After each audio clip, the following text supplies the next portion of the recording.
Hello, everybody, and welcome to episode 14 of the Titanforge podcast.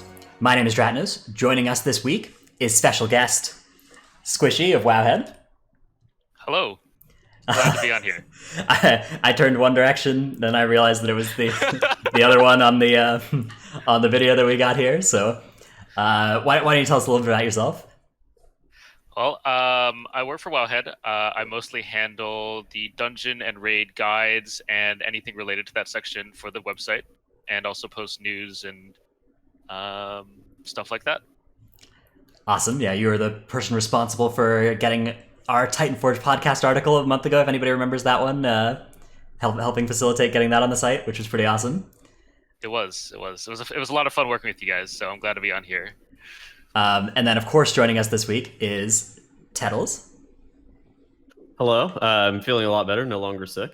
Awesome, glad to hear. It's always nice to be back. Hell yeah! And coming off of a pretty solid MDI performance, we have Trell. Well, I'm 3 for 3 on going the wrong direction at the start here. I'm not over there. Hello. Yeah, welcome back. So Trell, why don't you tell us about your MDI situation? Because now we've got one cup left, and you're jockeying for these BlizzCon seedings. What's the situation like for you over in the MDI? Well, we almost got third this last weekend, and that would have pretty much sealed the deal for going to BlizzCon, and we would have been super happy because that's what we were going for. That's what we practiced. The whole bracket we planned out from Thursday to Sunday was practicing for that specific lineup of matches.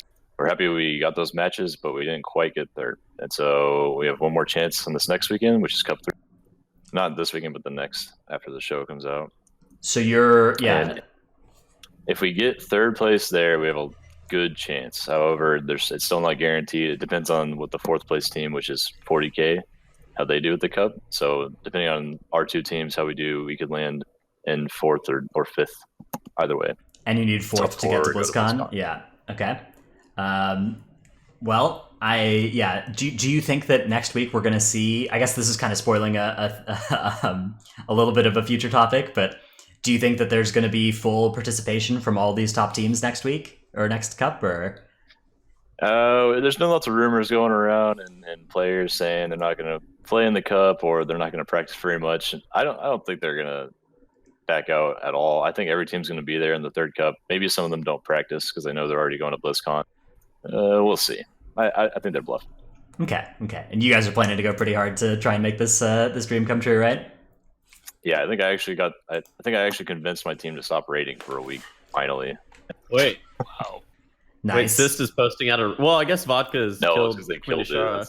He gets a yeah. So he's posting out. Wait a second. Also, wait. So are you going to be a classic streamer now, Trell? No, I'm just playing classic casually. I'm a level 17 hunter as of Wednesday. And people are like level 40 by now. Squishei, how about you? You've been playing classic? About 30 minutes today. I'm like level 6, so pretty far along. Tettles, are you a classic gamer? No, it's too hard for me. My brain is really small. Dude, I killed 35 of these little shaman in this cave, and I swear I died like over 10 times, and I spent like multiple hours trying to do this one quest, and I'm thoroughly frustrated with classic. I'm not very good. I had to have killed at least 100 centaur to get 15 bracers in the barons. Now, Tettles, is it true that you were trying to play Moonkin in classic? Oh, I'm still trying. Okay. Good luck with that. I have not been playing classic. I've been raiding up until yesterday at the time of recording this, a couple days ago by the time it comes out, when we finally got Queen Ajara over in Poetry Club, US 20th. But even with her dead, I don't expect I'll be playing much classic, if any. It's, I saw a part of the stream last night. Things were getting a little heated there. Oh yeah, there have been some nice clips this tier actually of the malding, as we call it. They call it the malding for Jason getting upset. Really? Yeah. No, man, poor Jason. It's good. I'll send you some clips. Yikes, dude! We actually watch Poetry Club's raid like as a guild sometimes. We'll sit there and we'll watch you guys. We'll be like, their words are fucked. They're gonna wipe. It's like, oh, they wiped. It's not just Poetry Club. Well, yeah, we've done that for a couple of guilds at this point. We're just like sit there, just like, oh yeah, well they're probably not going to make it out of this one. Yeah, that's one of the things that is really nice is once you kill a boss, if there's another guild that you haven't that hasn't killed it yet, watching them progress. Unfortunately for us, all the guilds we care about have already killed it, so we don't get to do that this tier. But hopefully next year we can get it a little faster. Tettles, I've also seen you playing some live keys as a balance druid, some pretty high ones too. How's that been going? I actually think balance with the 2 minor slots actually does way better damage than I originally thought. Probably also helps that Outlaw Rogue got some pretty substantial nerfs along the way. Makes it a little bit easier. Yeah, easier to justify bringing some more non-outlaws. Yeah, well, it's also balance is kind of comp dependent. Like you have to play with like a Demon Hunter, an Outlaw Rogue, or like double Outlaw. But it's way better than I thought. It's kind of weird. It's kind of like Season 1 was, where Demon Hunter, Rogue, Boomkin is very strong. I think it is really good for life. Yeah, I think you could play Assassination as well in that comp, maybe. Yeah, I'm also unkillable. I have 14% versatility and 7% avoidance. Yeah, and 2 resounding protections, so we're literally just not killable. Moon can also just extremely tanky against physical, right? Like, yeah, it's like 25% additional armor, which is some damage in keys. I do recall you dying twice to the same boss in Freehold. Well, that wasn't due to anything other than me playing bad. No, he threw his whirling saber at me, and I'm standing over there trying to line. And I'm like in the corner, and I get hit by the whirling saber and knocked into the grape shot and died. This is two of this dungeon in a row. At least you didn't reset the boss. Feels bad, man. Dude, that boss, I've been tanking some keys, and I reset that boss once by standing on a tiny rock in the middle of the room. That is not pleasant. Great? Yeah, that's so silly. Make sure you don't blink in the wrong spot. You might reset the boss. Like it's so bad for tanks. Wait, if you transcend it to the wrong spot, you just like instantly reset them too? Oh yeah. I mean, like blink your eyelashes, like just literally anything could reset the boss. But yeah, I mean that would do it. Yeah, if you just go to like a slightly different elevation than the bosses, though, they're gone. They're resetting. It's so annoying.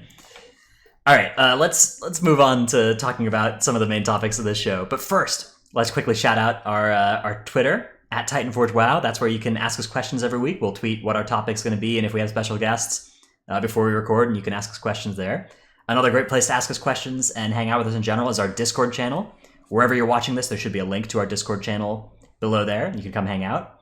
And if you're interested in accessing some special channels in that Discord and supporting the show, we now have a Patreon page as well, patreon.com/Titanforge, where you can help support the show, make us able to do this every week. And one of the tiers of that support will cause you to get your name shouted out every single week on the show. We currently have 3 people at that tier or higher. They are Paul, Gu, and Tettles Jr., aka Never Nude. That you can pick whatever name you like to get shouted out there. So fire away, whatever memes you enjoy. So thanks so much for supporting the show, everybody who is on our Patreon so far. All right, let's talk about what our main topics are going to be. So this week we're going to talk about the MDI, the rules, and the participation changes that we're seeing, kind of the drop-off. We saw this in Cup 1, but we'll talk about it now that it's happening in Cup 2, or in Season 2 as well, over in the East Cups, and also a little bit in the West Cup. We're going to talk about what makes live keys hard, so what the difficulty factors are, if you wonder, like, why teams can't just do any level key.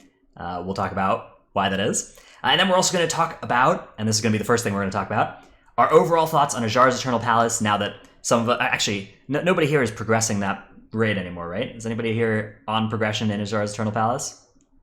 I think we're all finished with the progression. Yeah, we're all either didn't dart or just finished progression. Didn't start. Dude. Well, hey, we could just say finish. Don't flame Trell like that. Actually, to be fair, I have done some Mythic Eternal Palace progression with Trell in Twitch Prime. That's true. Yeah, famous guild of Area 52. Yeah.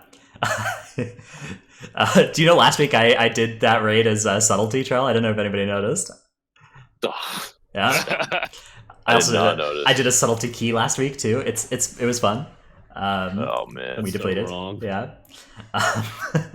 Okay. Which we depleted. Wait. I don't want to talk about it. My team tried Subtlety in some time trials, and we depleted those too. Unfortunate, yeah. Problem with Subtlety is like there's just no room for error on that spec. Like you have to do everything perfectly to do just anything half as good as any of the other specs. And if you make any big mistake, so it's dependent over. on the situations too. Like, Mhm. like you have to have everything standing still pretty much. It's not like Outlaw, which can adapt to any situation. On paper, sub is good, and even Sim's better in 5 targets, I think, than Outlaw. But in reality, Outlaw does a ton more damage and keys. Yeah, and like if mobs are moving such that you can't use your global for just like half a second as subtlety, you're doing no damage if that's in your cooldowns. Like you need to hit every single one of your globals in your cooldowns, or else you're doing 0 damage. But that's not the main topic that we're talking about here. The main topic is our overall thoughts on Ajara's Eternal Palace. And let's start off from the beginning. We have the first 3 bosses of the raid, which are kind of the intro difficulty ones. Actually, starting with Abyssal Commander Savara, which I think I'm pretty pleased with Abyssal Commander Savara as a first boss. I think it was hard, like a good difficulty for a first boss. I don't know if you guys like this being less of a pushover than we've been used to. I have actually killed that one, so I really enjoyed it. Mm-hmm. I think it was a lot harder than the previous raid's first boss, and that was a good sign for me. How about you, Squishei? Do you have thoughts on these first couple bosses in terms of relative difficulty? The first boss was very surprising as to its difficulty. I know many guilds wiped either to the Enrage because it has a hard 630, or not really hard, but you wipe pretty quickly after 630, or trying to 6 or 7 heal it because of the insane healing requirement week 1, and that's like almost a little too far on the tuning knob, for my opinion, for a first boss compared to like Champion, which was too easy.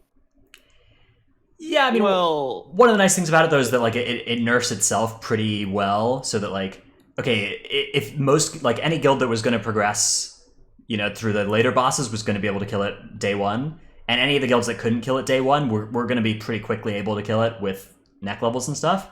So yeah, to the point where it's, like now it's pretty puggable, right? Yeah, for sure. So I think maybe you're right though. Maybe they're like the first boss being a wall for some guilds isn't a good thing.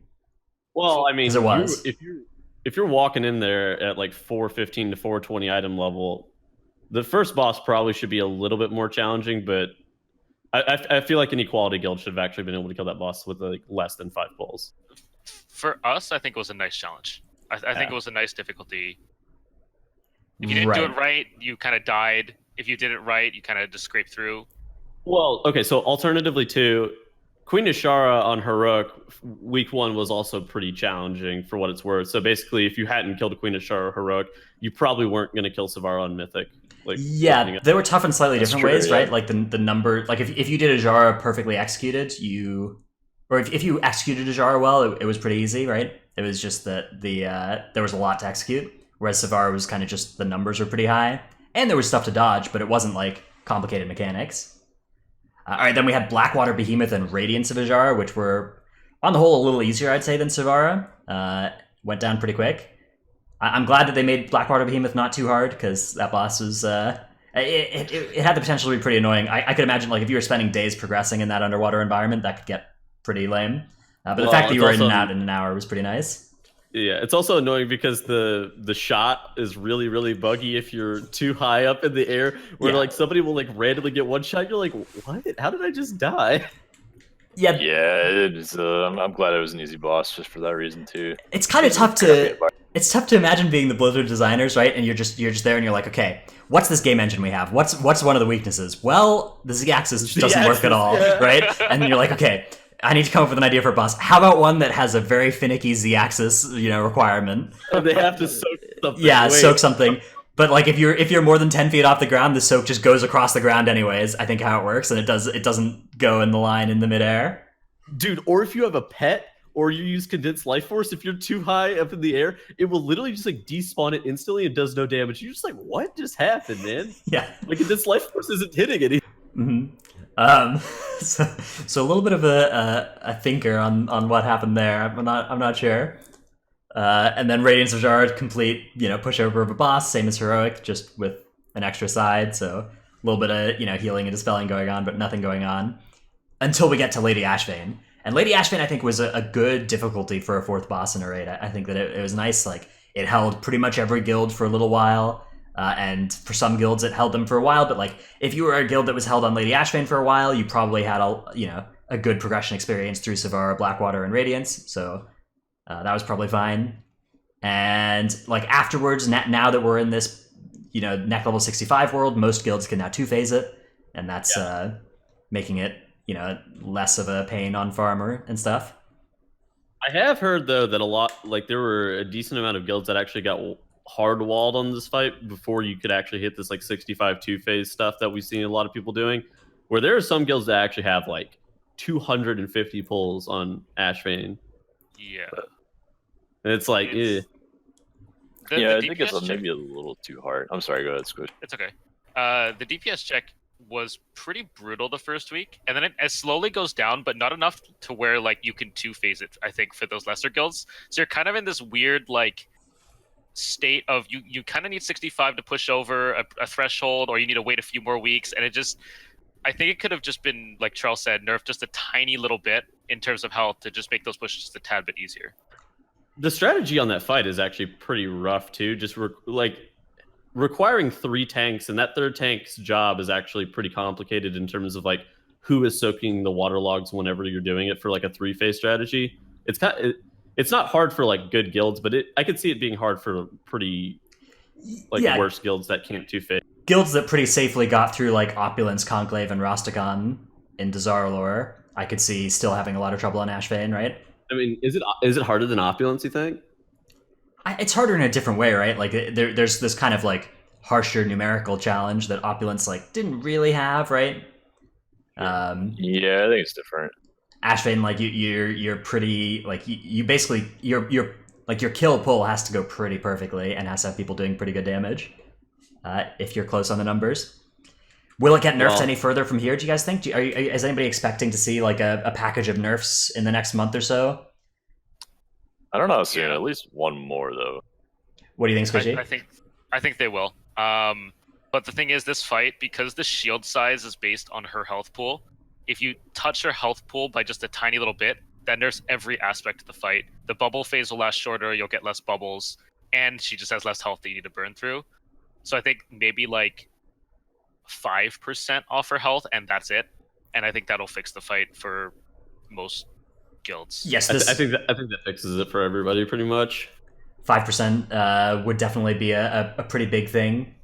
That would make it. Well, yeah. we're in a weird spot. We're in a weird spot too, where there are some people who are actually playing the game a decent amount have 65, right? Mhm. However, I would expect people who are progressing on Lady Ashvane are not taking the game as seriously as probably all of us. And Well, are probably those nowhere guilds near probably 60. have like 5 people that are neck level 65 at this point, but 15 people who are like 62 or something. How many people did you guys have at 65 whenever you killed Queen Ashara, Dratnus? When we killed Ajara? Hang on, I have a spreadsheet. Let me check.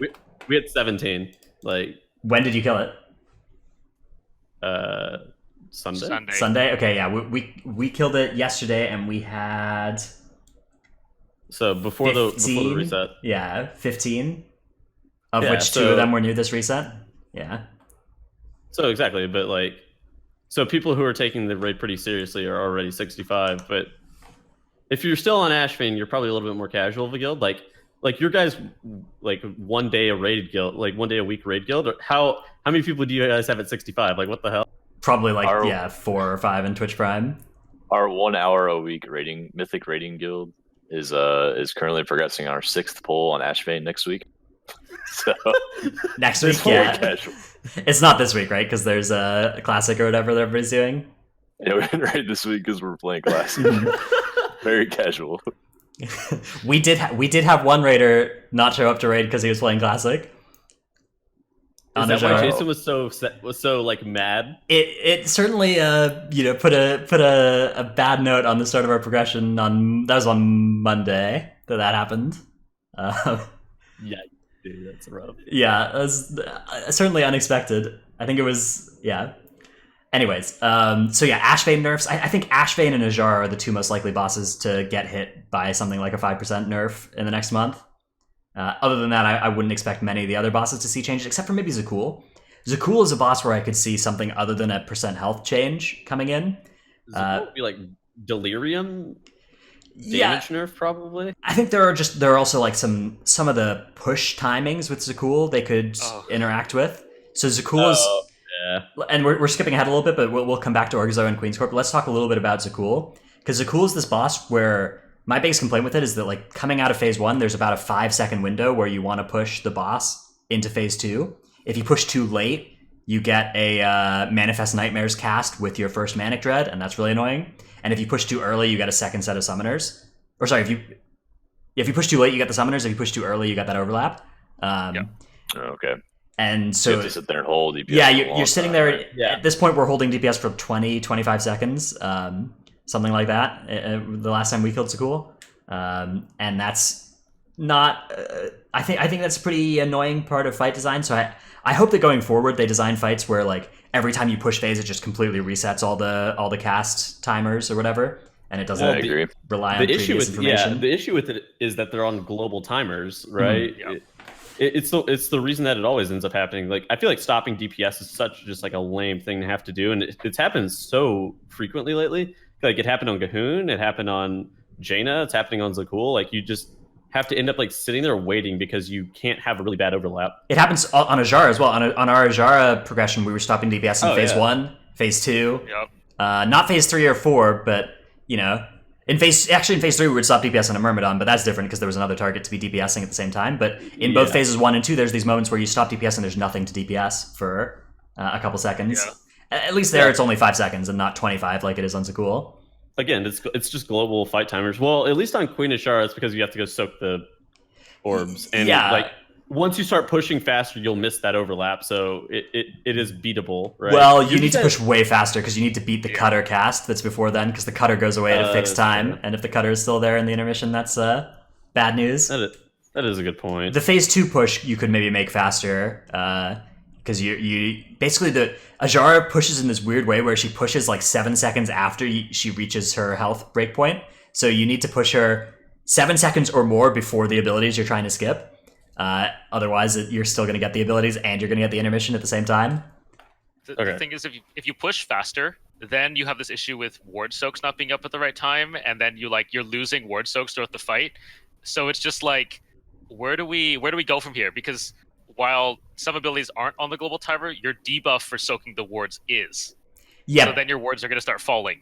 But she does also drain them based on time as well, right? Like the faster you push, the less she'll drain the wards. So I think those roughly even out. You'll just have to have different people soak at different times. Like you have to you'll change the timings, but I think you still have the right like amount of soaks to do to kill the fight. But yeah, it's weird, and it's a byproduct of just these. I don't know. I mean, I actually don't mind that on a last boss fight like Ajara. If there's like, I don't mind the Ajara stop damage stuff as much. I don't mind that level of finesse there. But Zakul, the Zakul one is way worse than the Ashara one. I take a big issue with just like AFK for 15 seconds in phase 1 of a because the boss. Ashara one, you're actually doing something is the difference. Where these other ones, you're stopping because you don't want a bad overlap later on. You're just like, this is dumb. On Zakul, I go Raptor form. I go into my Ghost Wolf form. Then I run to the middle of the room and I drop my totems in the middle of the room so that they'll cover the whole room later. And then I'll run back and be in Raptor form and just chill. Dropping the totem mastery, yes. Yeah. That's all I can do to keep it from being too boring. Sometimes I'll turn on my auto run and just do a circuit around the room. That's a fun thing to do as well. Another Wrath of Ashara achievement. No, yeah, that's the Radiance of Ajara achievement. Oh yeah, for doing 6 laps around Radiance. That's a fun one to do. I encourage everybody to do that. By the way, fun run. Look it up. The achievement. It's good. Have you guys seen that clip of the guy playing Minesweeper in phase 1 of Zakul? I have not. No, that's awesome. There's a clip of a guy phase 1 of Zakul just playing Minesweeper the entire time, and they missed the push. They pushed too early, and their guild leader's just like, or the raid leader's just like, wipe it over, start again. And he's just playing Minesweeper the entire time. And wait, they pushed too early? They pushed too early, and I'm just sitting there thinking like, they needed more people to play Minesweeper during a poll, and they wouldn't play. What a boss! Yeah, I'll go find that clip again. I saw Warcraft logs of somebody's first like a timeline of their casts on Zakul, and it was a Moonkin log, and their casts for the first minute of the fight were flap, flap, flap, flap. It was just only so flaps for the first minute. Every global was a flap. That sounds about right. Yeah. Zakul is also a fight that has this interesting history. Since we're on this kind of reviewing the tier, a post-mortem, it had this one tanking strategy that existed for the first couple weeks on the fight. And then they fixed that, which was nice, and they came with a nerf as well, and that made it so 2 tanking was a good strategy. What do you guys think about these kind of fights where they end up being 1 tankable? Do you think that that's something that they should try to avoid, or do you think it's fine if there's just fights that are one tankable for a couple weeks and then they eventually give it the old 5% down, 2 tanks required treatment? I think they never want a solo tank fight. I think they always try to design it for 2 tanks and prevent that, but sometimes they mess up and miss something that could make solo tanking viable. Like, yeah. Squishy, how about you? Do you have a perspective on that? Yeah, so as someone that tanked that as the solo tank for a brief period of time, it was by far my favorite tank fight of the tier. And part of it was because it was a hot Trell fight, and Trell would have loved it. yeah, that's true. I did see that. The ads take like bonus damage when they're first out, so you just trub everything and it just does max damage, but it was like really complex. You had to balance like ad pickup with, you know, dodging the tentacles and like all this other stuff and watching your health. And then when they nerfed it, they just make both tanks just take unmitigatable magic damage, which is boring and doesn't feel great. But yeah, that is kind of lame. It's like Charles said, they have this thing against single tanking fights most of the time, and they fix it. I mean, Gorm, you look at Gorm from Trial of Valor. I don't think they fixed Star Augur, but yeah. Nah, they didn't fix Augur. They It's never weird. did, huh? It's so weird that they are so quick to fix solo tanking stuff, but they are not quick to fix like 2 healing fights. It's really strange. Like they're okay with you being able to 2 heal a fight, but they're not fine with you being able to. Yeah, but fundamentally, the fights you can 2 heal are either the fights that you overgear or the fights where your healers are like method quality healers, right? Like, isn't that? I feel like Queen Ashara was 2 healable by more guilds. There was just no real reason. Okay. Yeah, I mean, there haven't been that many guilds that have done it besides method, basically. Well, it's because you don't. It's because the phase 4 burn is like way easier. The phase 4 burn and the indomitable burn are kind of trivial once you end up actually getting more gear and more neck level. So you'd rather have the Holy Paladin for Aura Mastery at the end of the day as opposed to just running double disc. Okay. Yeah, I think you're right that these, like, I don't know, the thing about the 2 healer fights is that it's really hard, right? Like, yeah. How do you make things not 2 healable? Do you introduce more dispels? That fight already had 3 dispels, but you just had Warlock imps doing it. You know, do you you take the cool approach and you require it. You make it require more healer cooldowns. That's the only healing that's required. Is just you pop a cooldown whenever the Manic Dread's coming in. Yeah. I suppose that's a solution. I don't know. Healing is ass this tier. Well, yeah, the balance is not good, right? Disc and Holy Paladin being so much better than every other alternative as well. Just how healing occurs this tier is pretty bad. So like, I guess we'll hit all of these really quickly. Orgazoa and Queen's Court. It's a pretty healing intensive fight, and it actually requires some general throughput and cooldown timings that are. I would say that these are probably one of the 2 cooler fights of the tier, just in general, just because like it feels like for everybody there's something that you can be doing. Orgazoa is a bit weird tank wise because it kind of gets trivialized by 3 tanking, but both Queen's Court and Orgazoa are both pretty cool in their own separate ways.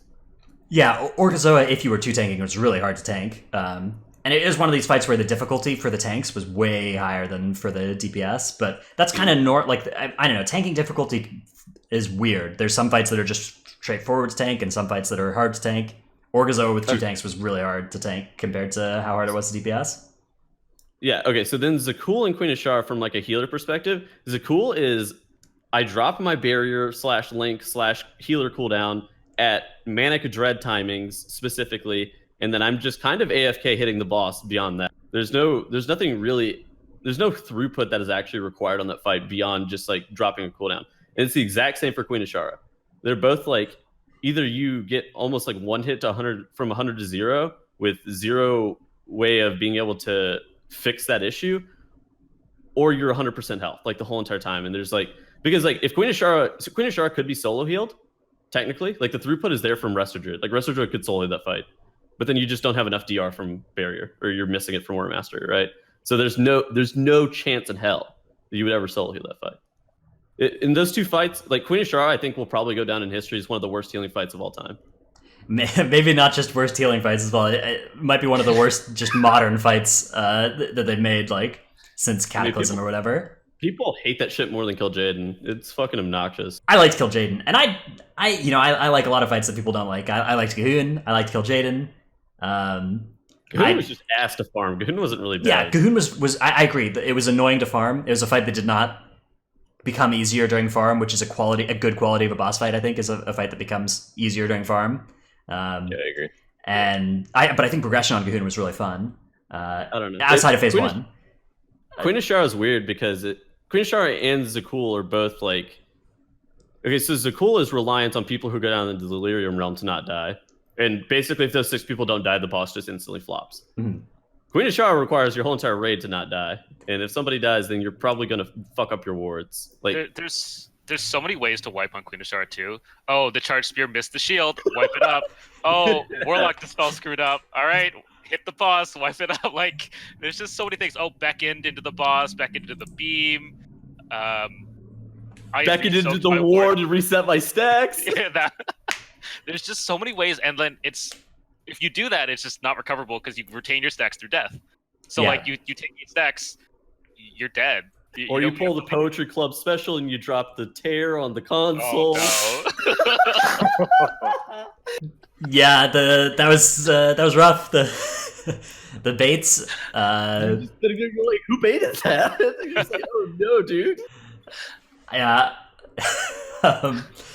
Ajar is a fight with a lot of points of failure, right? And a lot of them are kind of like, they don't feel particularly fun to wipe to. Like, there's a lot of stuff that's just like, it feels like BS and you got unlucky. Like, okay, there's, 15 people in the raid right now, of which 3 of them have their Warlock Gateway debuff, and if one of those 3 people gets targeted by Beacon, it's going to be a lot harder here. Save grip. Yeah, and you can cover it with grips. You can beat that, so that eventually that stopped being a problem. But during a lot of progression, that was. And then you have there's just like a bunch of mechanics that can target random people basically, and if they go on the right people, it's way easier than if it goes on the wrong people, and that is pretty unsatisfying, I think, to progress on.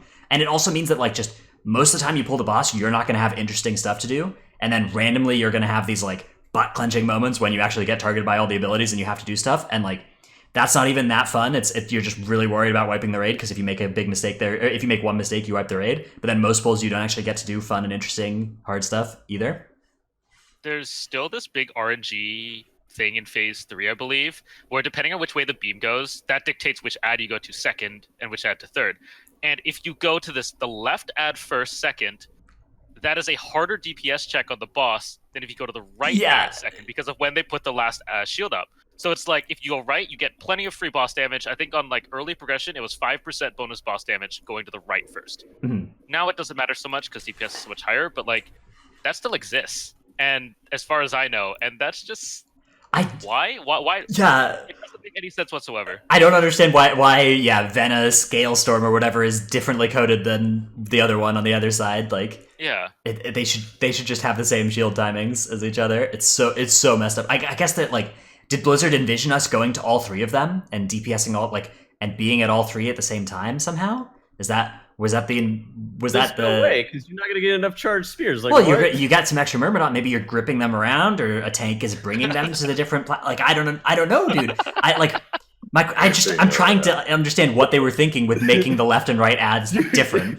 That's nonsensical. I'm glad that we all realize that that's fucking ridiculous. Yeah, dude, let me just grip him cross because this guy got broken already. I don't understand. I'm actually just curious.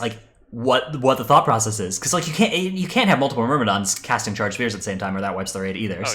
It's bizarre to me. Yeah. The fact that you're just, and in the last phase, the beam, which side the beam goes on does matter. If it pushes you into the side where you're already baited, that's more annoying than if it pushes you to the open side. That's an interesting but that's fine, right? That's a different kind of it's a thing. Little less. It's not 5% boss damage. It's a mild inconvenience that you could work through if yeah, that way. Yeah, and you might be able to look at a 1% wipe and be like, if we just got the better beam in the last phase, we would have killed it, and that may be true. But that, I don't know, that's the kind of RNG that I think we just expect to always be present in boss fights, and if that's absent, the fight becomes too rote. So I guess we can move on from Eternal Palace. Something I do want to say there's before one thing actually. All right, yeah, what's up? What is with Queen Azura phase 1, and why does it exist? And okay, this delete is it. It's not an Azura phenomenon, right? 3 of the 4 end bosses this tier have had these lame Gahun and Jaina, right? Jaina had a phase 1 that it was not the same as both Gahun and Azura had this phase 1 where you weren't even fighting Gahun or Azura, you were fighting their minions that nobody cares about. And the minions. At least with Jaina, you were fighting Jaina, which is nice, but the first phase there had its own On host her of problems. Boat. Yeah, on the yacht.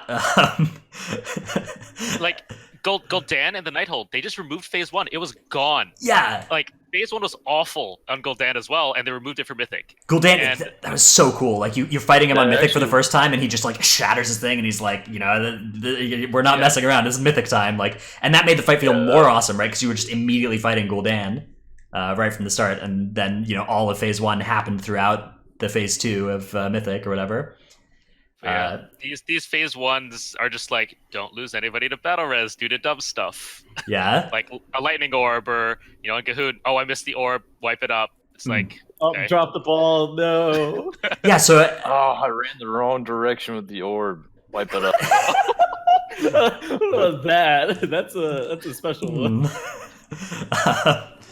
Just a friend of mine. Dude, they should make an Made a achievement for depositing the orbs on the opposite side that they came from on Cahoon.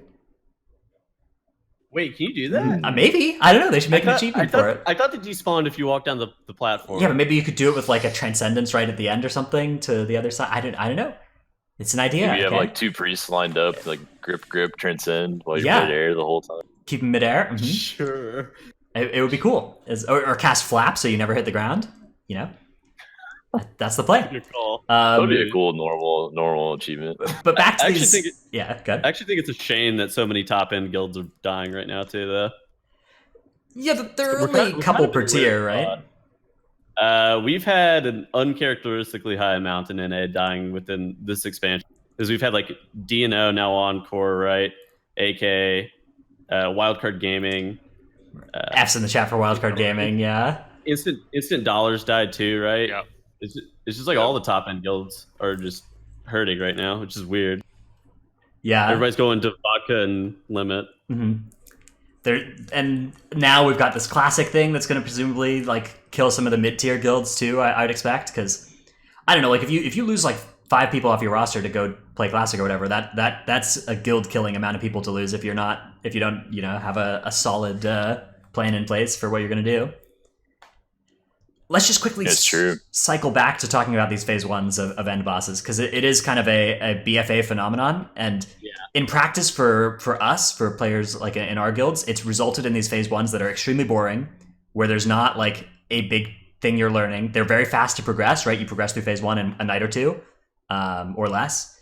In Ajara's case, it took like an hour to progress phase 1, I think, and then you just have these phases where it's like, okay, you're trying not to burn a B-res, and there's nothing interesting going on, right? So I wonder what the theory behind these was. I wonder if the idea is like, okay, for the guilds that reach Ajara in a month from now, they'll have an interesting phase 1 to progress, and or for the guilds that reach it now and are waiting for big nerfs to it before they kill it, they have something they can progress on until... The thing is that like, it's hard to imagine even like any guild that's capable of killing Zakul not being able to defeat phase 1 of Ajara very quickly. Instantly. Yeah. So I don't know what the point is for these, like, and I don't think it makes the fights feel more epic. I like having like this opening prelude. I feel like Gul'dan was a perfect example of a fight that felt more epic because the phase 1 didn't happen. Honestly, it's just to kill your tank in phase 1 and for him to get upset because you killed the ads unevenly. Oh yeah, dude. Before they fix that torment thing. Okay, in phase 1, that may have happened. And that may have happened a couple times when he's screaming. He's like, "You just killed the ad. You killed me. What are you doing?" People that didn't weren't working on Ajara pre-nerf aren't gonna know the pain, but the torment was applied instantly when one of the ads died instead of there being this 3-second grace period, and just tanks would flop. They'd be straight dead. You had to push in this very tiny window of like one was doing charge spear. Mm-hmm. One was doing its tank blast. Yeah. And also doing 300% melees or something. Like, yeah, it's just so small window, and thank God they fixed it. Mm-hmm.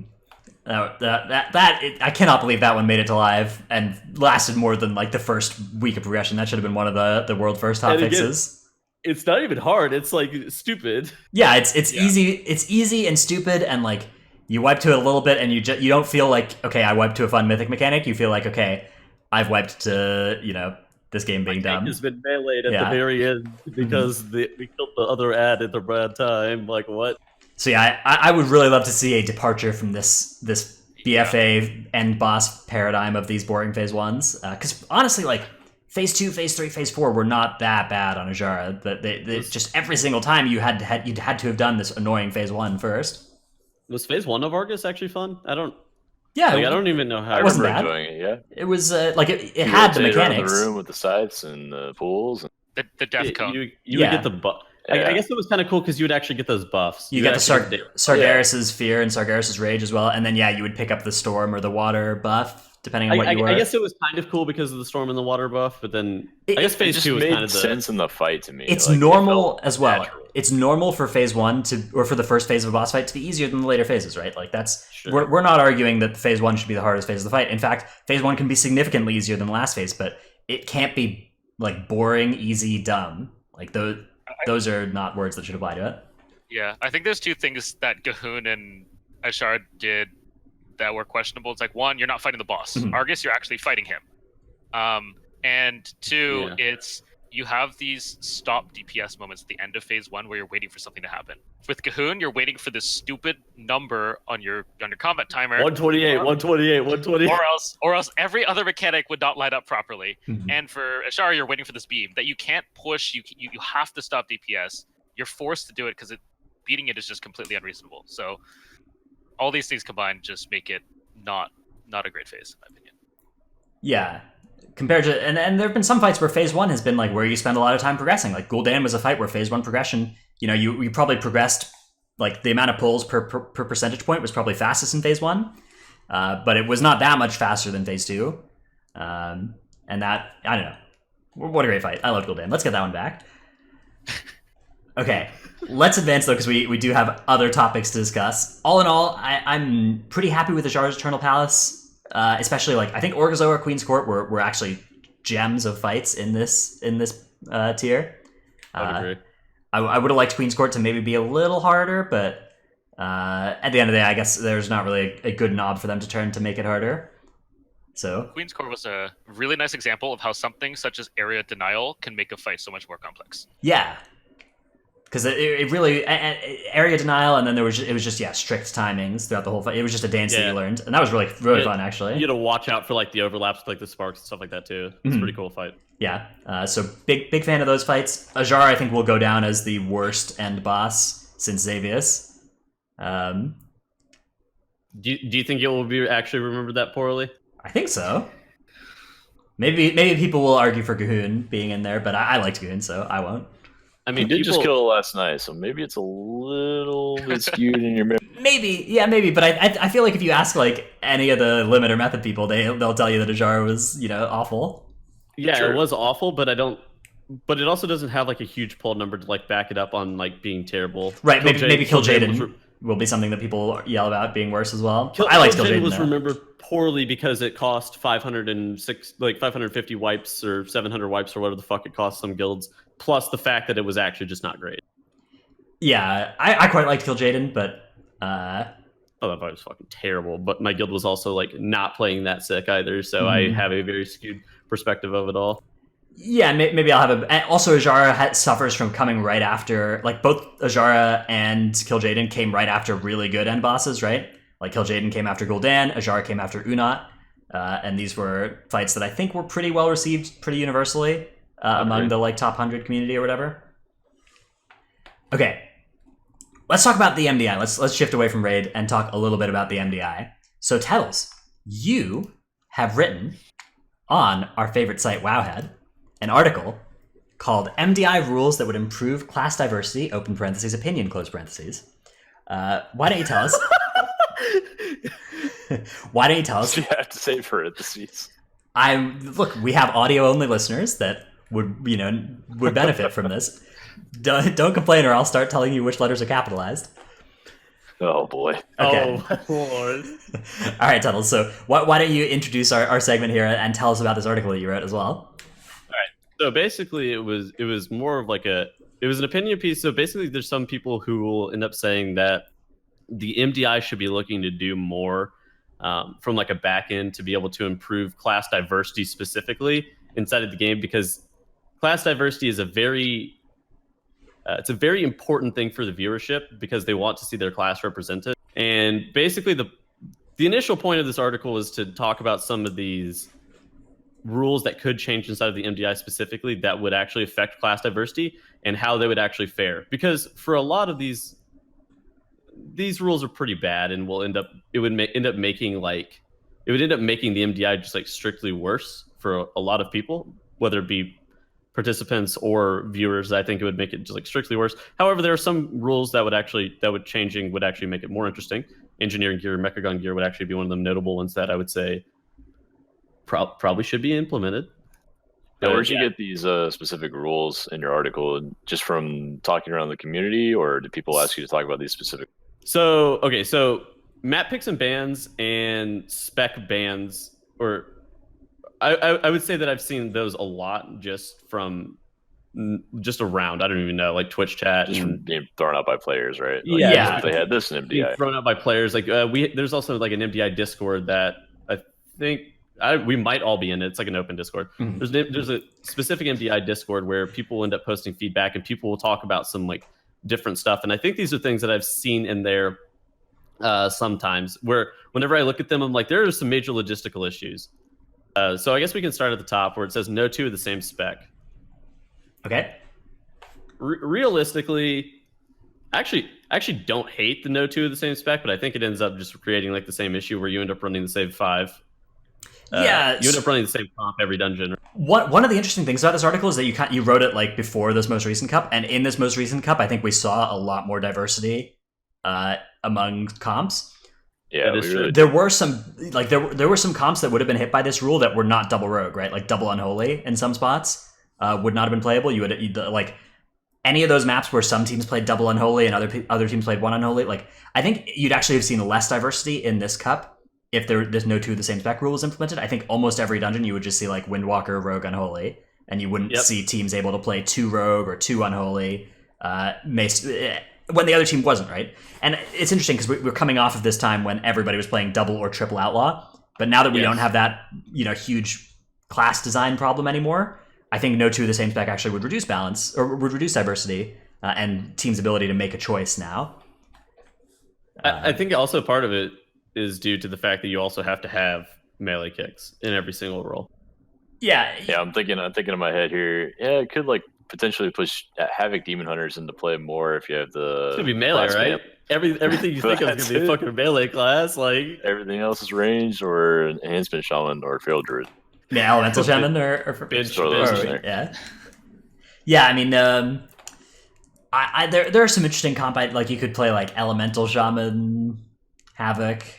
I guess you still need a rogue though, and they're not benefiting from the Havoc. So yeah, I mean, the Havoc's just so hard to. I mean, there were Havocs though in MDI. There were teams that played a lot of Havocs, right?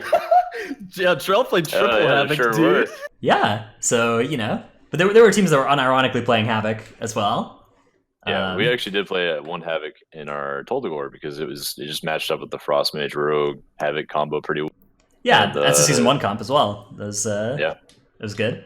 But yeah, I think that no two of the same spec is a short-sighted solution to that. Like when people just see the 3 yellow bars, they're like, okay, we need to fix this. Just make it so that people aren't allowed to do that. But that's not the way.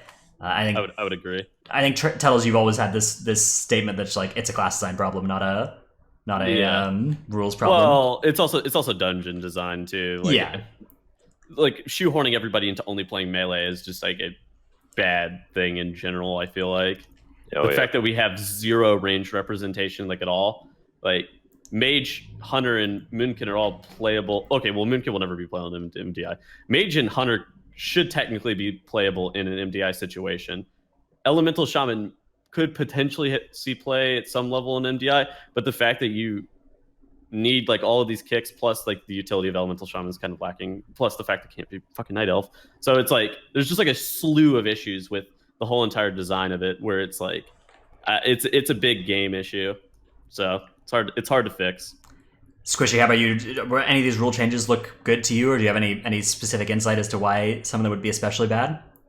I mean, I pretty much agree with Tettles. I think that engineering B-Res could at least give the option of running other things. I know that there was like some holy paladins that could that were ran that obviously didn't have meld and don't have B-Res. They had to run on GT or something like that. So that would at least give the option.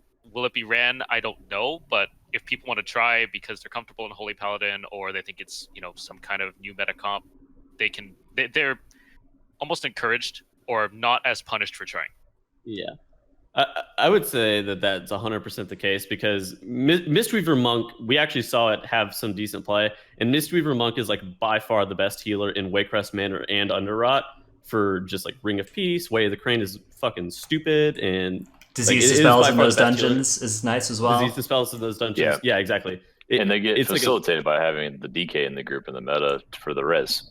Right, and that's like the good news is you can just play DK in those dungeons now that you have the outlaw nerfs. But I think being able to play these healers without having to play a DK would be a good thing. And I think Fire Mage being able to play the Hyper Thread wrist wrap so that you could play Fire Mage would be good too. Yeah, I'm not sure about having all the Mechagon gear around because like one of the nice things about the MDI right now is that you can inspect the characters and you can see like a list of items that you could realistically get at 445 for your character, like from Mythic Raid or whatever. And if you allow all these like Mechagon items to be scaled up to 445, you'll see everybody running like double Mechagon rings and Mechagon boot or whatever, whatever weird items from Mechagon nobody actually runs on live, except they would because they're slightly better than the other things at 445. So I think not allowing most of the Mechagon gear just so that you have that inspect tool show people something that they could realistically get on live would be good, but I think making an exception for the Hyper Thread wrist wraps so that you could play Fire Mage is a worthwhile like reason to do that. So I actually don't think we need to talk about map pick ban or spec bans at all. Yeah, but I actually really want to talk about 4 spec picks because I started writing it and I am so opposed to it, but I didn't realize why at the beginning. And the more I end up thinking about it, it's because player participation is just so fucking bad right now that if you had to force Sistara and Undead to play an enhancement shaman and like a fury warrior in some map, they would actually just like quit the game. Like those are people that Trell are playing with. Actually, like, I'm pretty sure Undead would be so happy. Yeah, if he could play enhancement. Yeah, Dad likes enhanced. Never mind. Yeah. If you force them to play some like really ridiculous shit, like one of them had to play a feral druid and the other one had to play like a sub rogue or something. Okay, Dad actually likes anyhow. Dad likes playing random shit. Anyways, my teammates actually like a lot of spec. If you made me play Blood DK, I think I would quit. Or yeah, exactly. Player participation would actually just like tank because of it if you end up forcing people to play stuff they didn't want to. I feel like is part of the issue too. Imagine having the healers like play Holy Priest as well. Like Affliction Warlock. Oh Affliction. No, man. Shut the fuck up. Yeah. And honestly, like a lot of MDI players wouldn't mind doing something like that because they can play multiple specs with no problem. The bigger issue though, and connected to what we're talking about, is that things should just be more balanced, so that's not a problem anyway. Like all the Blood DK players I knew from Legion don't really tank anymore because they don't want to play Prot Warrior. It's just people want to play their class. Yeah, it would be nice if everything was balanced. Okay, so Tettles, you were talking a little bit about a participation problem. So what we're talking about here is there are fewer teams every additional cup, and really each season as well. We see this kind of downward slope of participation in the MDI, and we saw a little bit of an uptick with Cup 1 of Summer, but now we're going back on this downtrend of how many teams are participating in each MDI. And here, if we look, we can see these are the East Cup time trials for the upcoming East Cup number 2, which is this weekend. That's why we're not recording this weekend, is again, Tettles is going to be casting that live, so we'll be doing that instead this weekend. But you can see here, there's only 7 teams that have actually completed all the time trial dungeons. One of these teams that will be playing in the MDI Cup depleted all 3 of their keys. They have a run over 1 hour. And there's nothing wrong with teams doing that. Like, that is awesome, and teams should be allowed to play, but the problem is that we don't have like this, we don't have a bunch of teams competing for this, right? We have 8 slots to fill and we have 7 teams filling them in. So even West Cup, there were 8 slots to fill and there were probably 7 teams filling them in. Yeah, there's like a pretty big gap between the top 7. I mean, there are breakpoints all throughout the West Cup, but there's a pretty big breakpoint between 7th and 8th for sure. Yeah, and I've actually been talking to Squishei and Trell about this, like before we even decided this was going to be a topic for the show, about MDI participation too. And it's weird because the viewership for like the broadcast is actually not that bad. Mm-hmm. However, participation between players is just absolutely terrible, and it's like I feel like it could be detrimental moving forward with the MDI. It's kind of rough. Yeah. Yeah, they're definitely going to make some changes. Like 3 cups per season is a lot. 6 straight weeks of intense practice for at least 4 or 5 days of that week, because you have to spend as much time as you possibly can in the dungeons, or else you're going to lose. Yeah, and then not only that, but the way that BlizzCon points are calculated from each cup is kind of punishing for teams wanting to do the second set of cups if they didn't do the first. Like, there's no way you're going to make the BlizzCon. Like, we're currently fighting the 4th place team overall, and they're they're just not hardly even practicing. They're just skating by and probably going to go to BlizzCon even by doing that. Yeah, because the points, even like they have just so many points built up from season 1. I think that one possible solution to this would be if you let teams be more than 5 people, you could more realistically have it'd be easier to practice if you had 6 or 7 person teams. It'd be a lot easier to first of all, you might see more diversity because you'd have people playing different classes, and you'd bring in people that were good at different classes. And B, you'd be able to do practice runs, where if 5 of your 7 people are around, you can practice in that world. But if 4 of your 5 people are around right now, you can't do that effective practice, right? That's true.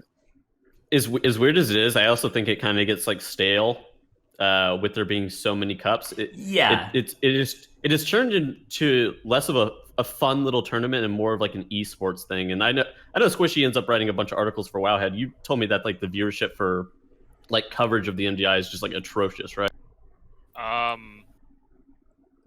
There's a reason we haven't done many MDI articles recently. It's not a popular subject. I think there's been a lot of cups, and it's just watching, watching a shrine run, for example. The affixes may change, may see slightly different polls, but it's still shrine. It's still the same things with approximately the same comp. That is the same enough that it's kind of just watching the same run over and over and over again. Mm-hmm. Yeah, that's a good point. I think there should definitely be less cups per season. Yeah, some way of having less cups, but having them be more impactful. More of a sprint and less of a marathon, I think makes a lot of sense when there are just only the 9 dungeons in play. You just see so much repetition of those same 9 dungeons. I mean, alternatively, you could only have 4 or 5 dungeons per week. Yeah, so that way you'd see different things each week, and you'd see that would be good for practice as well. You might encourage more participation because if you only have to practice 5 dungeons each week instead of 9. Yeah, that'd actually be really good for both sides of the community, the players and the viewers. If you had all 10 dungeons, right? 5 dungeons were in Cup 1, and the other 5 dungeons were in Cup 2. The players only had to practice half the dungeons. That way, they make the dungeons cleaner. The viewers get to see their new polls just once over the weekend, so it's fresh and cool. And then they see the other 5 dungeons the next weekend. That would be pretty good. I remember when Siege of Borealis first was announced as being a cup and replacing, I believe it was Temple, right? Yeah. Yep. Yeah. So when Siege of Borealis came out, I was excited to see what kind of stuff came out of Siege, and we made a post on it, and some other people were like, "Oh, Siege, that's pretty cool. I wonder if it's gonna be Horde or Alliance or what's gonna happen." And then I don't know whether that actually increased viewership, but some people seemed interested to see something new. So yeah, something like that. And maybe everyone loves new stuff. I don't know. Maybe this means they should have a bigger budget for making new dungeons. Maybe if each expansion had 20 dungeons instead of 10, MDI would be better as well. Well, it's weird because Legion they added Cathedral Eternal Night, both Upper and Lower Karazhan, and See the Triumvirate. Did they add anything else? I think that was it, right? Yeah, but this expansion we're only going to get Mechagon and maybe 1 in the next patch. Yeah, I guess it's 2 Mechagons. That was something cool about Legion. You're like, oh, we're finally going to see Upper Kara and the MDI this season. Mm-hmm. What are they going to do? And then they'd do it in 12 minutes or something. Yeah. No. They 4GPS it. Yeah. You remember? Yeah. And that was cool to see. Those meta-breaking things are cool the first weekend they happen. The first time you see a new comp, it's cool. And one of the things that I think Blizzard should be less scared of is having things be overpowered for one weekend. If they just if you make bold choices and design changes with the game and things are overpowered for one weekend, I think that's actually more exciting to watch. And then the important thing is just you don't make it 6 months of that meta. Like, well, yeah, if they balance the game every month, like, dude, if they hit you with a balance patch every month that was like a little bit less incremental, like it was smaller balance patches every month, then we could actually have these things. But dude, I don't want to deal with another 8 months of Outlaw Rogue being like the only class you can bring the keys. Like, what the hell? yeah, and they Or did a Prot good thing Warrior with being that. the only tank you can play. Like, why is Prot Warrior still the best tank? Like, what the fuck, bro? Yeah. Yeah. Or Resto Druid. Like, what is happening 3 there? years, bro. 3 years. Yeah. I know Tedos brought this up to me, but he said that one of the things that he was, or an idea that I think he was either told, was that like teams were just told what they're playing the day of. No practice. Oh, You dude, just go, Nerf mentioned that to me. Yeah, and Tettle's Nerf and I were talking about that. Yeah. I mean, okay. One of the, like, how would you practice under those environments, right? You just do You them. don't. You just do live keys, bro, and you I think you build would group just- synergy. Well, I think You you still put want to like do a- MDI-sized keys, probably, and practice MDI-sized pulls, probably, for each dungeon, right?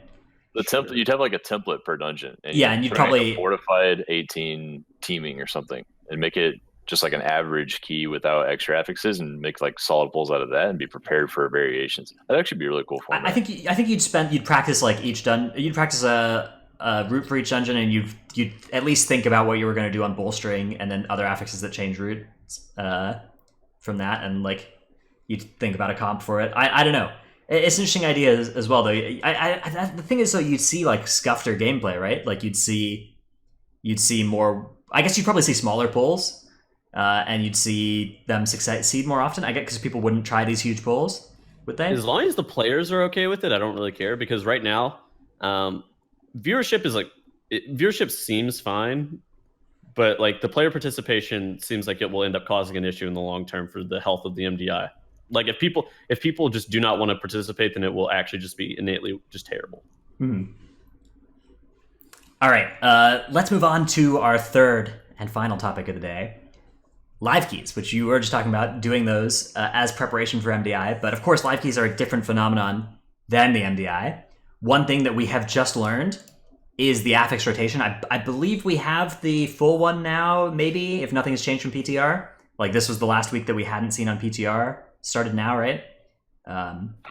This was the bolstering explosive was the first week on the PTR when Beguiling went live. Okay, so if it follows the same as the PTR, this will be the rotation. right, so here we are on bolstering explosive tides, and then once we get back to what is it?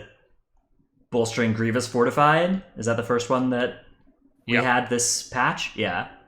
So we have kind of 4 more question mark-ish weeks, but they're less question marks than the others have been.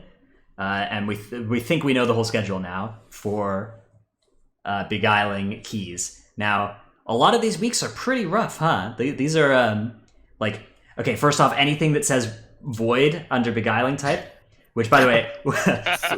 Strike through. Wherever this table came from, they've got Beguiling, like how Moofs pronounces it, in the table there.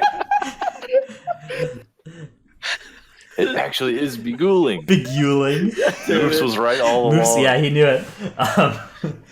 But Might yeah, have been a typo. yeah, I think this is probably just a Moofs table.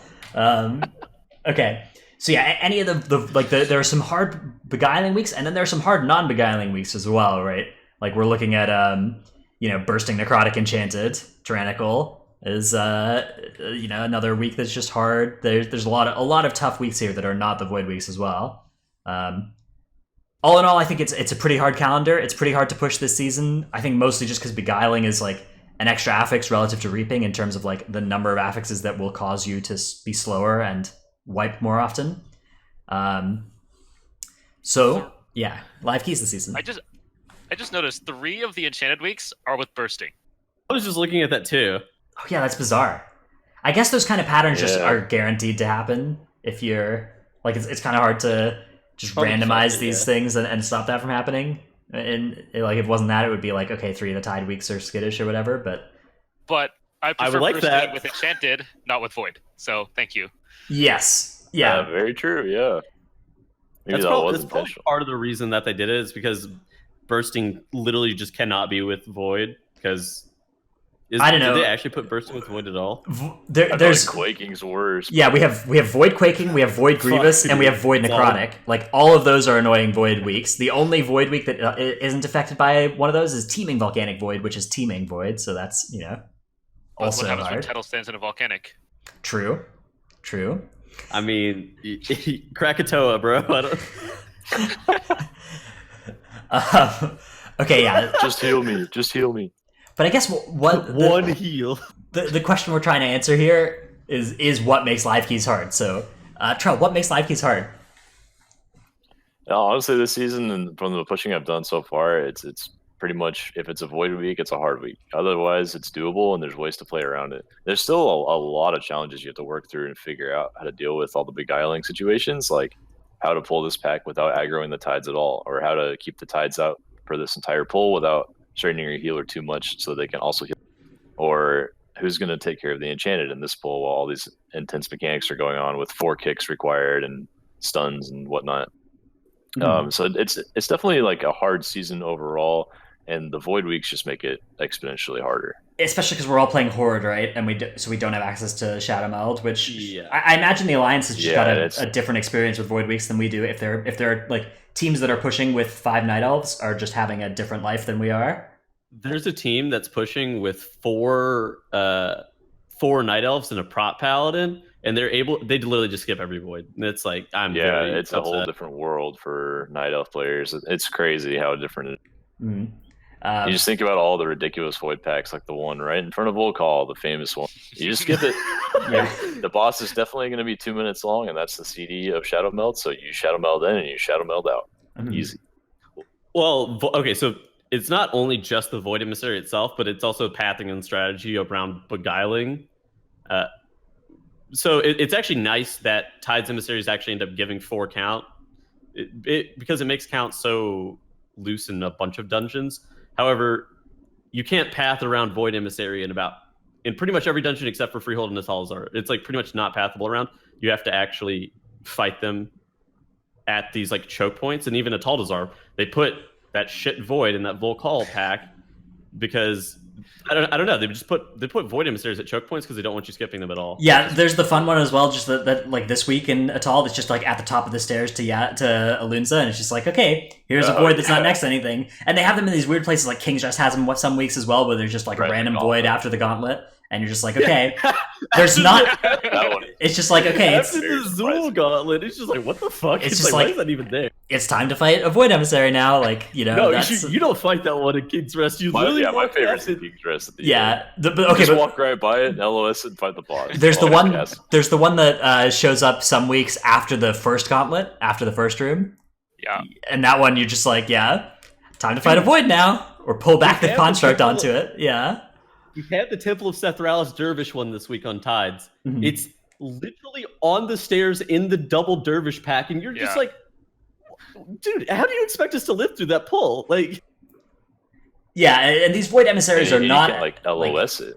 They're not as bad in an MDI setting, right? Because in MDI you're either melding them or it's a 17, and you're able to nuke it down pretty effectively, and you can it's just not that. It's nothing else is as lethal. But in these live keys, like, the void damage doesn't scale, but everything else is harder. Everybody is lower on health. You're much more likely to die to taking void hits.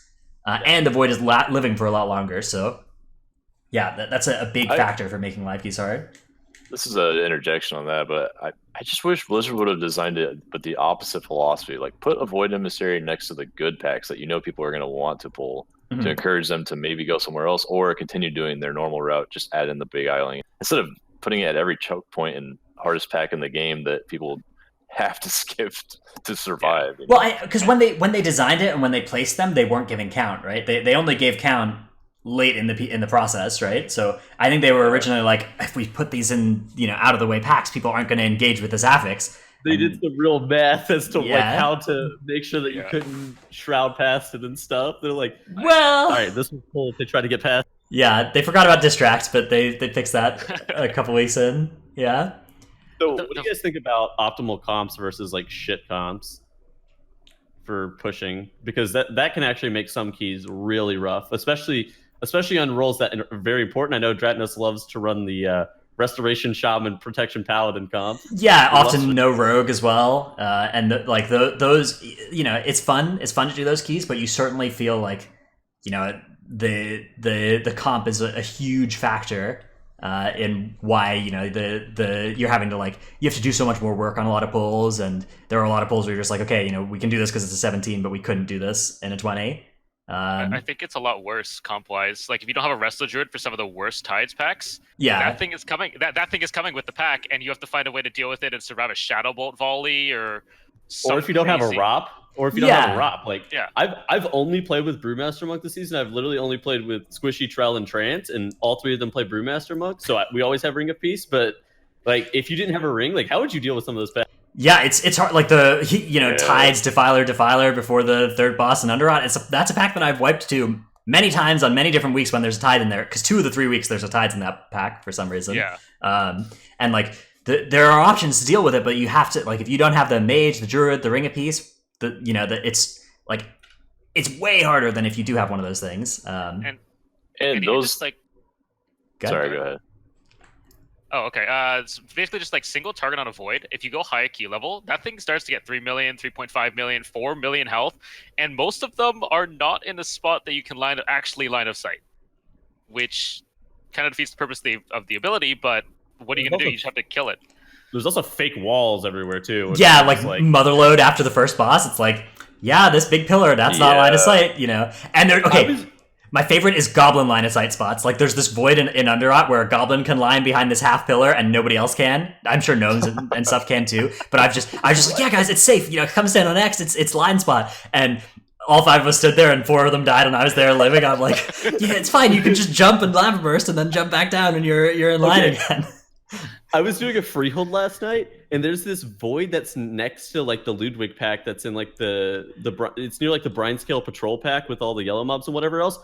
You know where that crusher, like the opening gate to where the arena is? That's actually not line. That's like fake. Those rocks are like fake. They're just like, what? Like, how is that even a fake wall? Yeah, so much shit, dude. They have all that. I mean, the mechanic for Void emissaries is you clearly need to LOS to survive. That's what's intended from Blizzard, and they have them in all these spots where you can't do it. It just blows my mind. The Void emissary itself just seems very contradictory. Like Trell said, the ability says line of sight in its, like, to all enemies in line of sight, which means that it seems like the ability is meant to be line of sighted. But then Blizzard put these Void emissaries in the packs which people skip because they want them to not skip them anymore, which are usually the hardest packs, and didn't care about where they are or if there's line of sight or anything like that. Like, I think line of sighting as an ability was good, but where they put them was really bad, and it needed to be one or the other. Yeah, maybe just like give us a little temporary season 3 pillar, you know, like right in the middle of a Taldazar, so you can. Put a pillar right next to the fucking Void emissary. I mean, something. Alternatively, it's called like hide. What if like it started charging up, and a couple seconds before it detonated, it put like 2 safe zones in the area that you have to like try to scramble into, and you hide in these little safe zones and like that would have made a little more sense. But this is the way we got it. So that sounds really cool. Yeah, that would have been fun. Like little, you know, safe spots like that. Grim Batol last boss, you know, in Cataclysm, that 5-person dungeon. Yeah, where it would just like put a little eye down and you had to quickly get in there. There were just a couple of those that showed up right at the end. Or they dropped like a smoke bomb like next to it or something. That yeah, cool. Or maybe this is space for, like, you know how there is this void in using the word, you know, lowercase v void in terms of like other classes having abilities on par with Shroud's level. Like, maybe like, okay, what if Frostmage could just make a wall that was line of sight, like, you know, a frost wall that lasted for 5 seconds that was line of sight. Like, what if that was the kind of like per dungeon or, you know, Shroud size utility that they could do sometimes, like once every 6 minutes, and you could just like have, it would only be available to Druid, Monk, or Rogue, because that's those are the classes that need utility buttons, bro. And that the sick part is, like, Smoke Bomb from Conflict and Strife would have been absolutely used in keys. Yeah, you'd feel like, okay, yeah, well, you know, we bomb the second void every time, and it's good. Bomb me, bro. Yeah. I'm moving in. Mm-hmm. Okay, well, one thing, Squishei, as well, that you're a bit of an expert on is the scaling of these dungeons, right? This is something that you've done some of the research into. Yes. And this season we've had this kick up a notch compared to previous seasons. What are your thoughts on dungeon scaling? I think it's gonna get really, really bad. Maybe not this in 8.2, but in the next season, I think we kind of talked about it earlier that health pools aren't increasing at the rate that damage is, which means you might start seeing the Herja one-shots or the Blackrook Hold one-shots or other one-shots. Shade of Xavier is unhealable, dude. No. I mean, we're already there in MDI level keys. Even in 18s, like the Raging Mother Load that people did this weekend, instant one-shots. Anytime the grease, what are they called? Grease guns from the mech jockeys are enraged, 100%. My favorite part about that is you can stun them and they'll still cast their grease guns. They'll just be there. They'll be there stunned, and you'll see, you'll see them stunned, and just they won't do the animation of shooting, but you'll see while they cast the grease gun, the gun will appear in their hand, and then it'll disappear from their hand when the grease gun damage happens, and they're stunned, teleporting a gun to their hand. Has been tilted by this once. Who hurt you? A mech jockey, repeatedly. I think this is a really good point though. Is that we have this expansion where at the start of the expansion, everybody's damage and health was pretty tame, and damage has just been ramping really hard, but health and defensives have not, except for tanks, they've been scaling a little bit because tanks, scale health and defensive values, but pretty much everybody else, we've gained a bunch of damaging, we've gained extra damaging Azurite, we've gained extra damaging essences, we've gained all these, raid power level stuff across our gear, but we haven't really gained anything in the way of defensives. So we're able to do more damage to keys, right? We're doing these higher level keys we're doing more damage, but our health pools being lower relative mean that we're just much more susceptible to these one shots and to. How is it not an issue for tanks though? How has it not been an issue for tanks? To some extent, either of you guys know? To some extent it is, but tank essences do scale their defensives, right? Tank Azurite, getting 6 Azurite traits for tanks is a defensive increase, right? Because you pick defensive Azurites, or you can at least, right? But the new patch systems increase DPS players' damage only, basically. It's a huge verse gain too. All the essences for tanks give a ton of verse if you do the right ones. The Composite Strife is permanent 400 verse. The Aegis is 600 verse and mini pull. So flat going from season 2 to season 3, you get a flat 1,000 verse in some pulls basically. And then on top of that, the 2 trinkets from the new raid are good. The 2 healing trinkets, so that's a big survival gain. Just little things like that. It's helping tanks, but I don't think DPS are getting a survivability bonus like tanks are. So do you think they should increase health pools? Is that the issue for DPS? No. I think they have 2 scaling factors. When you insert a key, they have a health bubble and a damage bubble. Yeah. I don't know why they don't just separate them. If DPS is getting so much that they needed to increase the scaling of the health, just increase the damage by slightly less. Yeah. I don't think you needed the same amount of damage increase as a health increase on keys this season. And I think Diablo does a good thing of this, right? Because Diablo 3 has a similar problem where players' damage scales a lot faster than their defensives, and so in the Greater Rifts, their Mythic Plus equivalent, health scales a lot faster than damage from the mobs to match the fact that you're able to deal with more of their health than you are of their damage, right? And the alternative kind of forces people to play these a very few specs that can survive one shots, like Rogue, with Cheat Death and Cloak and Vanish and whatever. So you could just we'd get to this Legion thing where if you just keep scaling damage as aggressively as they are from the mobs, then that's going to be the world we live in. It's going to be one shot meta again. Okay. All right. Well, I'm unkillable class, so we're good to go. Yeah. All right. Anybody have any final thoughts here on live keys? Going once? I think the biggest thing is I think it's just prep. I think the biggest thing is just preparation with having to know exactly which emissaries you can pull out without pulling the pack, which ones you see who's handling it. You have to just go into this dungeon set with, I'm going to handle this emissary this way, you're going to handle this emissary this way, and that's just a lot of extra work that we didn't have to do with reaping. Well, that's the way it always is, right? The barrier to entry for Mythic Plus in general is just preparation and knowledge of what you can and can't pull, meta strategies, what to be shrouding, it's just a bunch of shit. It's hard to jump into for that reason too.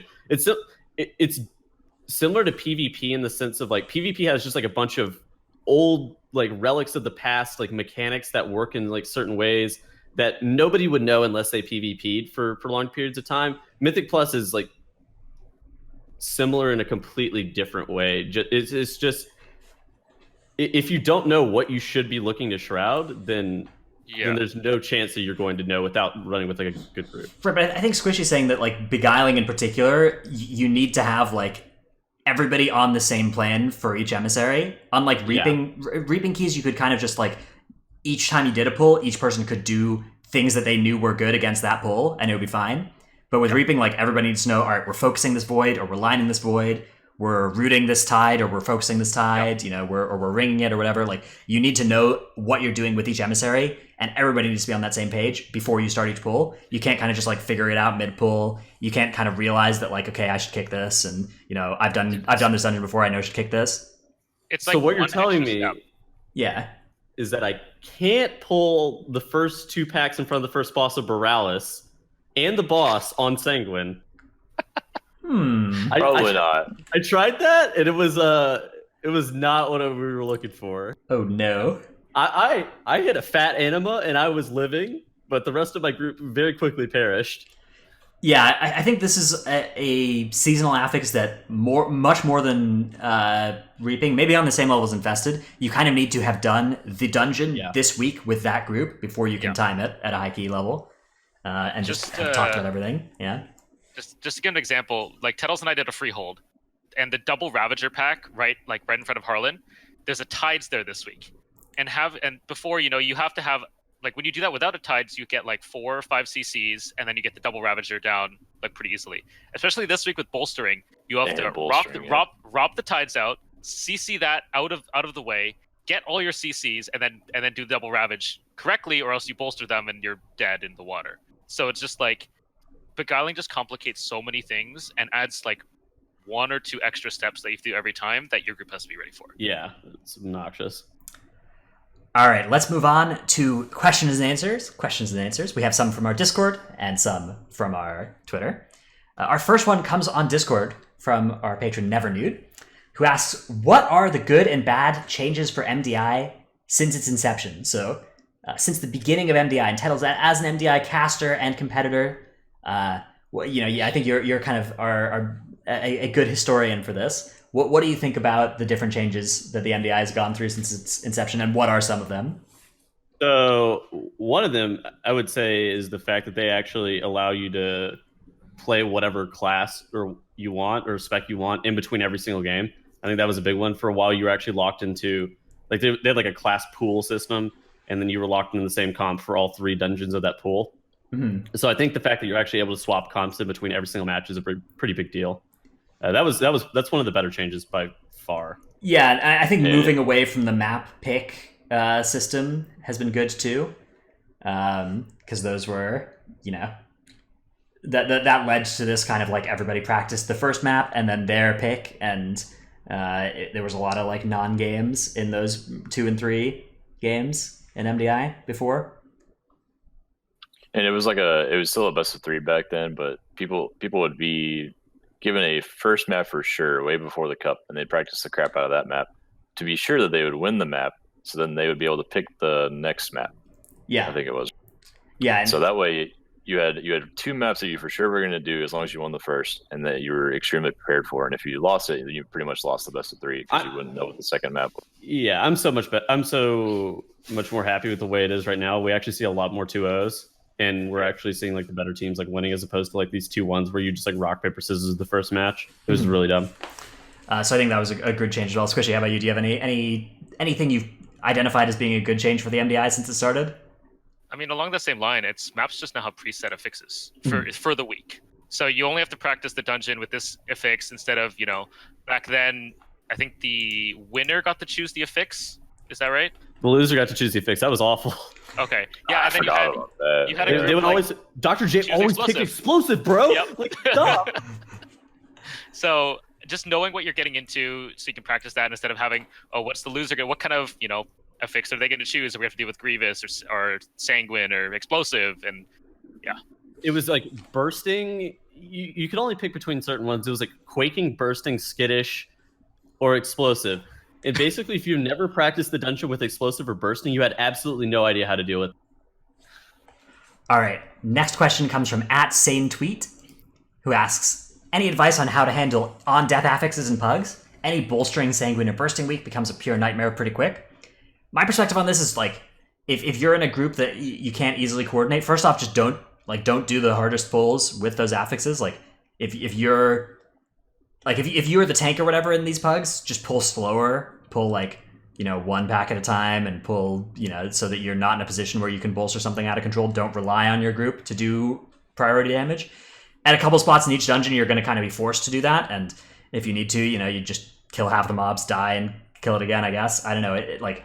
If you're trying to pug at a level where you're not going to be able to beat the timer by doing those kind of strategies, then you need to play with an amount of coordination where you can actually play the affix, and bolster kill stuff.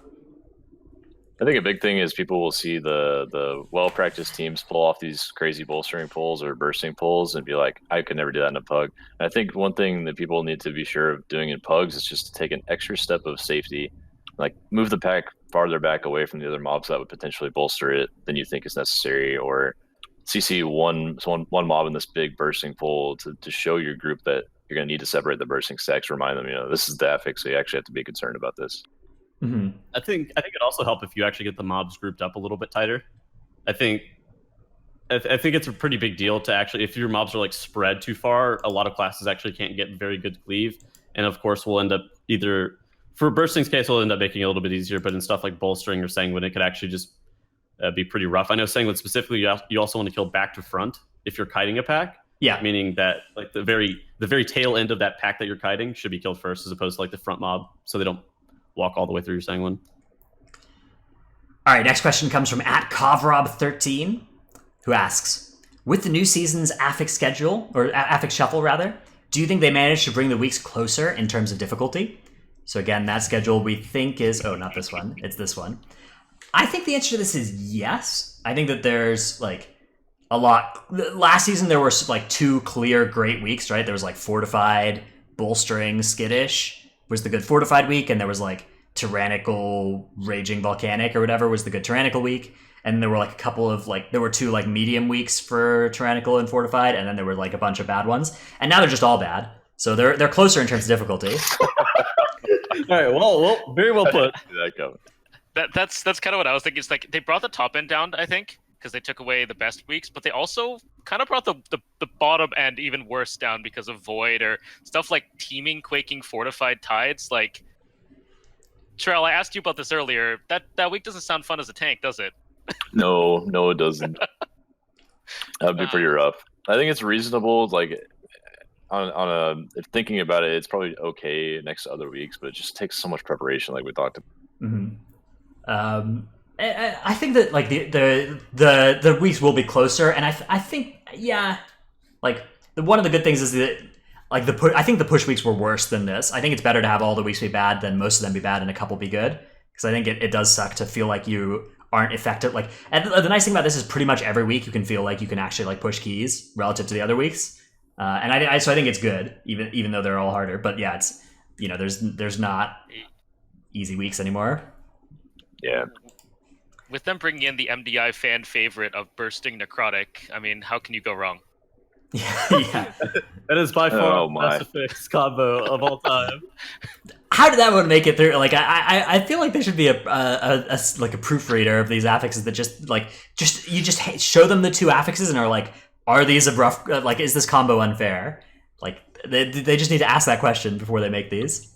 No, they do. I mean, they go to a therapist, they do the blotch test, and they're like, which 2 affixes did you see here? And they're like, Bursting Necrotic, and they're like, okay. Yeah, they just had some very disturbed person come up with that affix on their Rorschach test or whatever. Yeah. Okay, next question comes from Kappa DH through our Discord.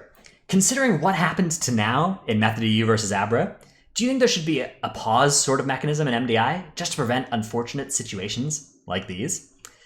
Yes, there should be, but there will not be. So it's one of these things where just the game, like, the amount of coding that it would take for them to put a pause in WoW, like given all the stuff that all the code that they're building off of, it would be that would be a huge endeavor for Blizzard. They're not going to do that, I don't think. But yeah, it would be good. I think that given that they're not going to create a pause mechanism, I think that the system, the rules as they have it now, are the best of a couple bad options. Because I think that like remaking, for instance, after something like that is not something that you can do after somebody DCs on their end. Somebody threw up the alternative rule of if the team is ahead, like significantly ahead, and somebody DCs, or you end up having some like questionable stuff happen, like your Skystreamer disengages out of the arena, then there should be a chance for you to remake. But at the end of the day, I think I agree with you. I think the rules out as they currently stand are the best. Yeah. I like, and even Zorbrix himself, he's one of the main MDI admins. He's asked Blizzard for a pause feature for the MDI several times, he said, and they're just not able to do it. It's just not in the game engine to do at the moment.